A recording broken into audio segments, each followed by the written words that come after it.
মির্জা ফখরুল কইছে না পশ্চিমা শক্তি বিএনপি ক্ষমতার দেখতে চায়, মনে আছে না? আবার শোনেন। বিএনপিকে দেখতে চায় এখন আন্তর্জাতিক বিশ্ব এবং বাংলাদেশের মানুষ। আচ্ছা, আপনাদের মনে ইচ্ছা আছে না ভারত কাকে বাংলাদেশে ক্ষমতায় দেখতে চায়? আমি আজ দেখামো ভারত কাক ক্ষমতার দেখতে চায়। কোন ষড়যন্ত্র তত্ত্ব না, একেবারে ফ্যাক্ট দিয়ে দেখামো ইন্ডিয়া কাক ক্ষমতার দেখতে চায়। তাহলে আমগারে কোনটি দেখা লাগবি?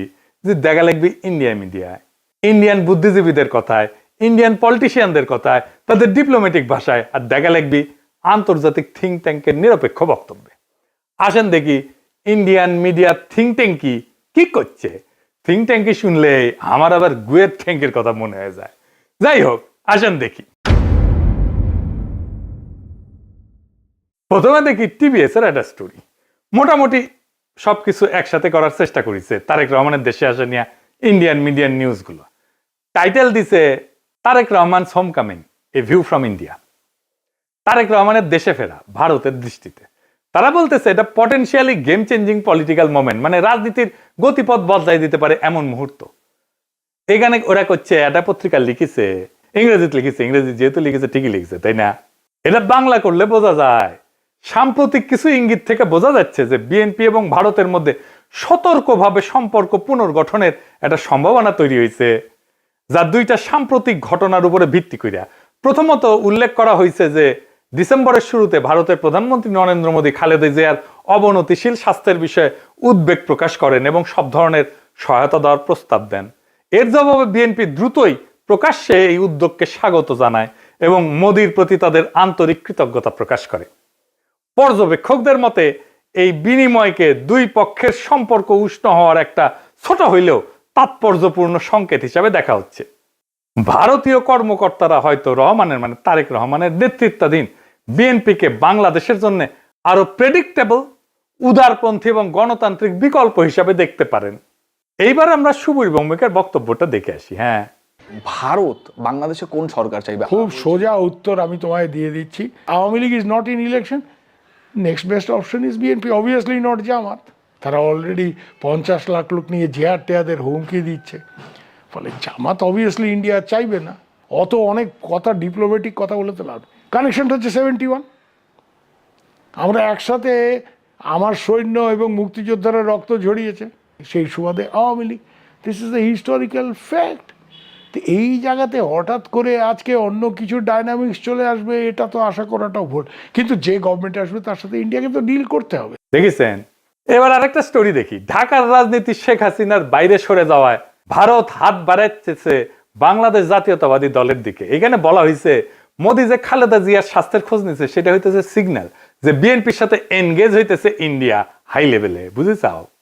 ডেকান হেরাল্ডে কয়া হইতেছে বাংলাদেশে শেখ হাসিনার বিকল্প হিসেবে তারেক রহমানের বিএনপির দিকে ঝোঁকের ইঙ্গিত দিচ্ছে ভারত। তো এই যে সম্পর্ক, এটা অনেক আগে থেকে শুরু হয়েছিল। এইটা ইন্ডিয়ান ফরেন মিনিস্ট্রির ব্রিফিং এ একটা প্রশ্ন ওঠে, একজন জার্নালিস্ট এটা প্রশ্ন করে। এইটা প্রথম আলো রিপোর্টেই আসছে। এটা বলতেছে, একজন সাংবাদিক প্রশ্ন করেন 2018 সাল থেকে ভারত লন্ডনে অবস্থানরত বিএনপির নেতৃত্বের সঙ্গে যোগাযোগে ছিল এমন প্রতিবেদন বিষয়ে, পাশাপাশি বিএনপির কোন নেতা বাংলাদেশে ফেরার আগে ভারতের ক্লিয়ারেন্স নিয়ে কি কোনো আলোচনা হয়েছিল কিনা এ বিষয়ে প্রশ্ন করে। বিএনপির প্রিয় প্রথম আলোতেই এটা আছে। এটা এমনকি ইন্ডিয়ার ফরেন মিনিস্ট্রির ওয়েবসাইটও আছে এই আলাপটা। আর এটা রিপোর্ট করেছে ইকোনমিক টাইমস। এটি করছে নতুন সমীকরণের প্রেক্ষাপটে খালেদা জিয়ার ভারতের প্রতি রাজনৈতিক উত্তরাধিকার নরম হয়েছে। এটা ইংরেজিটা খটোমটো হয়েছে, মানে খালেদা জিয়ার উত্তরাধিকারী ভারতের প্রতি নরম হয়েছে।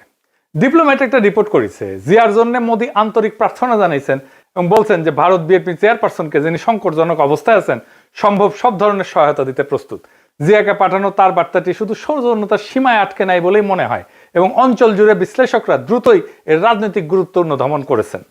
এটি ব্যাপকভাবে প্রতীকী হইলেও সচেতনভাবে কূটনৈতিক উদ্যোগ হিসেবে ব্যাখ্যা করা হয়েছে। একটি সংকেত যে ভারত বাংলাদেশের পরবর্তী সরকারের সঙ্গে উষ্ণ সম্পর্ক গড়ে তুলতে প্রস্তুত, যা এই মুহূর্তে জিয়ার বিএনপি গঠন করতে পারে বলে মনে হইতেছে।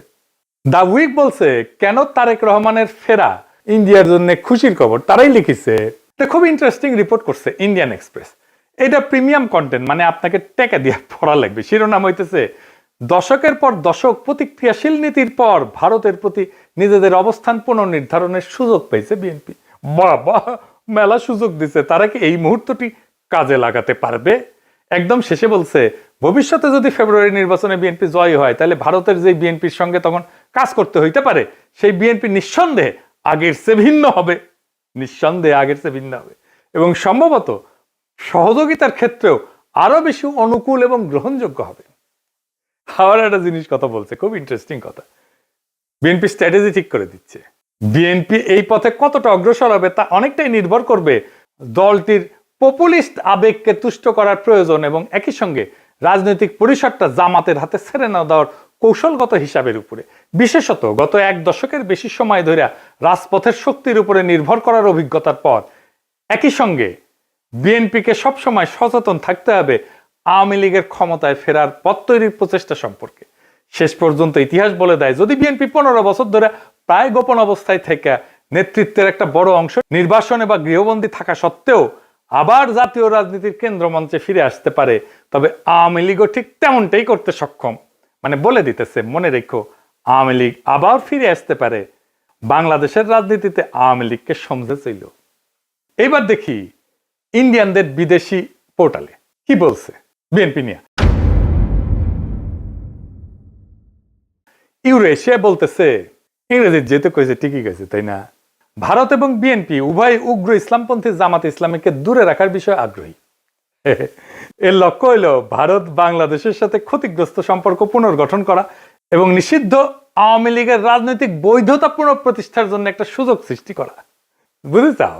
মানে আওয়ামী লীগকে আবার ফিরে আনার সুযোগ সৃষ্টি করার জন্য বিএনপির সাথে কাজ করবে ইন্ডিয়া।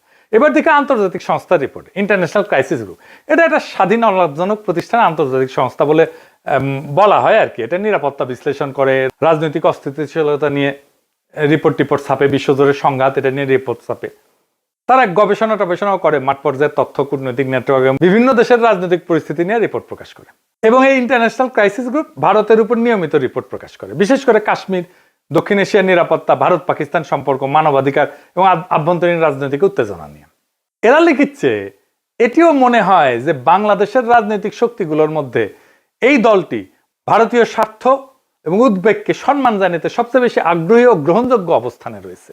অতীতে দলটিকে প্রায় ভারত বিরোধী হিসেবে দেখা হইলেও সাম্প্রতিক সময়ে তারা নিজেদের অবস্থান সংযত করার উদ্যোগ নিছে, জামাতে ইসলামের সঙ্গে দূরত্ব সৃষ্টি করছে এবং আওয়ামী লীগ যে ধর্মনিরপেক্ষ রাজনৈতিক পরিসরটি আগে দখলে রেখেছিল তার একটি অংশ দখলের দিকে অগ্রসর হয়েছে। বুঝছাও?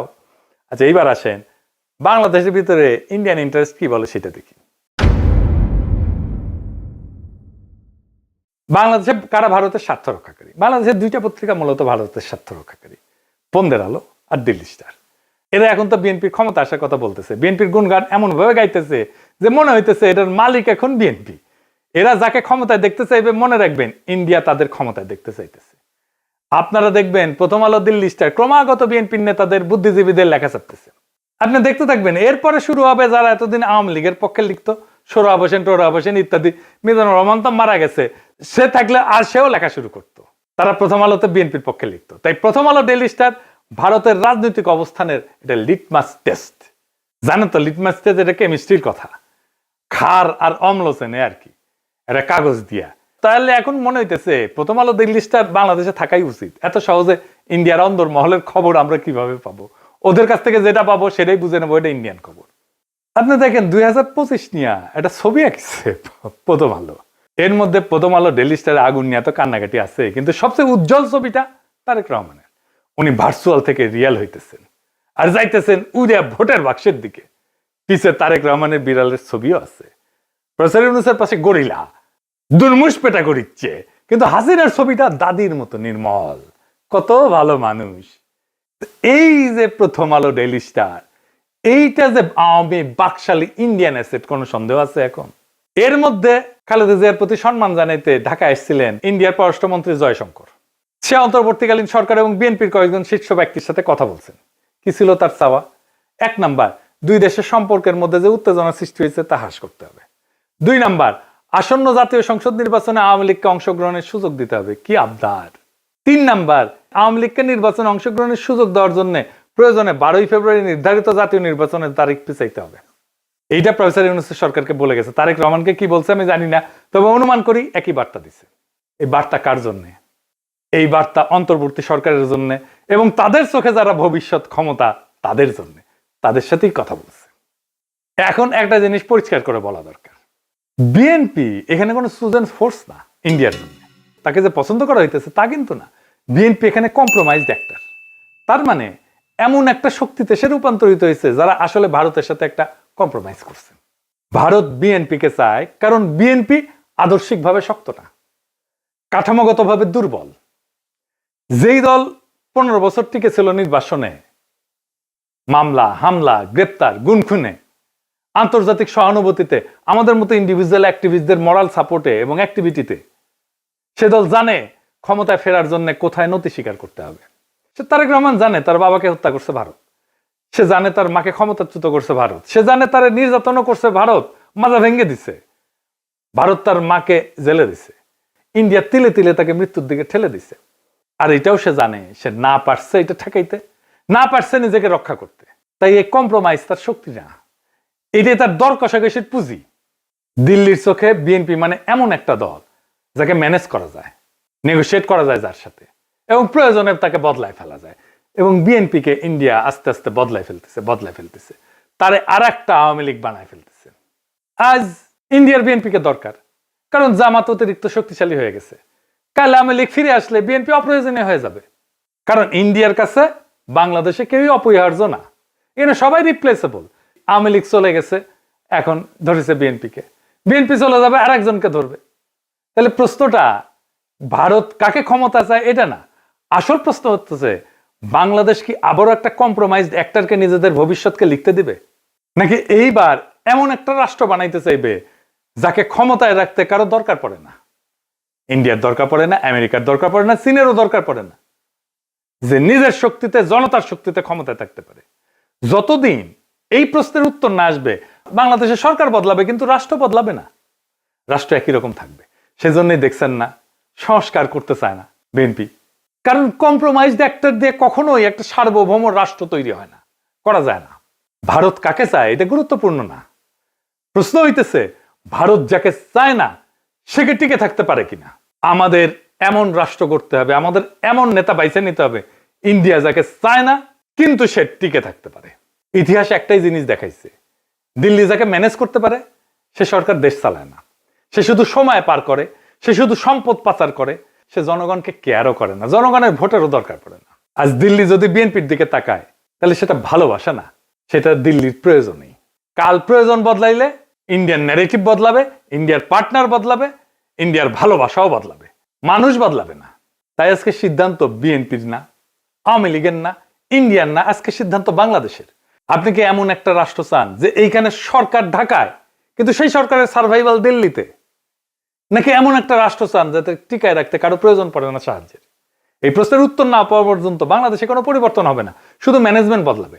আগামী নির্বাচন এই ম্যানেজমেন্ট বদলানোর নির্বাচন না, এটা আসল পরিবর্তনের নির্বাচন, ইন্ডিয়ার বলয় থেকে বাইর হওয়ার নির্বাচন। সেই নির্বাচনে বিজয়ের লক্ষ্যে আগান। আমাদের বর্ষা বিপ্লবের অসমাপ্ত কর্তব্য সম্পাদন করতে হবে এবং আমরা এমন কাউকে ক্ষমতায় বসাবো না যাদেরকে ইন্ডিয়া পছন্দ করে, যাদেরকে প্রথম আলো পছন্দ করে, যাদেরকে দিল্লি স্টার পছন্দ করে। আমরা এমন কাউকে ক্ষমতায় আসবো যারা প্রথম আলো, দিল্লি স্টার, ইন্ডিয়া সবার চোখে চোখ রেখে বাংলাদেশের মানুষের সাথে লড়াই করতে পারবে। ইনকিলাব জিন্দাবাদ।